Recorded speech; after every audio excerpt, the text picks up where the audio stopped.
मेमनी अखनी पुलाव बहुत ही मज़ेदार, बहुत ही आसान और बहुत ही ट्रेडिशनल डिश है मेमन फैकल्टी की। मेमन हजरात इस डिश को बहुत ही पसंद करते हैं और बिल्कुल बिरयानी के लेवल पे इसको वहाँ खाया जाता है। और ये यकीनन बहुत ही मज़ेदार रेसिपी है। अगर आप इसको बिल्कुल सही तरीके से बनाएं जैसे कि इसकी असल रेसिपी है तो आप इसको बहुत ही इंजॉय करोगे। आज जो रेसिपी मैं आपको दिखा रही हूँ ये बिल्कुल ऑथेंटिक रेसिपी है, मेरी एक मेमन फ्रेंड से ली गई।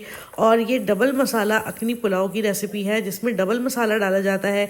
किस तरह से इसमें डबल मसाला डाला जाता है, कौन से मसाले डाले जाते हैं और किस मेथड से इसको बनाया जाता है, ये सारी तफसील आपको मिल जाएगी मेरे यूट्यूब के चैनल कुकिंग वॉर्न पर। बहुत ही मज़ेदार ये रेसिपी है और इस वक्त जो मैं आपको दिखा रही हूँ ये इसकी कुछ झलकियाँ हैं ताकि आपकी इश्तहा को बढ़ा सकूँ। यकीनन आपको ये रेसिपी बहुत ही मज़ेदार लग रही होगी देखने में। तो अगर आपको ये रेसिपी चाहिए और अगर आप इसको बनाना और खाना चाहते हैं तो विज़िट कीजिए कुकिंग वॉर्न का, जहाँ पर ये और इस तरह की बेशुमार रेसिपी मौजूद हैं जो आपको बेइंतहा पसंद आने वाली हैं। तो जल्दी से विज़िट कीजिए कुकिंग वॉर्न को।